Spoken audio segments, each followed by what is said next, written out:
sahip çıkan amcam iman üzere gitsin diye.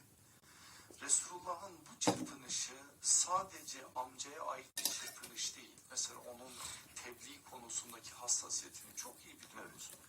Birinin imana kavuşması için ne kadar bedel ödediğini biliyoruz. Ama bir de böyle birisi var karşısında. 30 küsür yıl nübüvvetten önce 10 yılda nübüvvet günlerinde 40 küsür yıl kendisine hami olmuş, babalık yapmış, sahiplik yapmış. Son 10 yılda Mekke'nin birçok baskısına, şantajına, tehdidine, buna rağmen hiçbir şekilde geri adım atmadan yeğenine sahip çıkmış bir amcayı görüyoruz orada.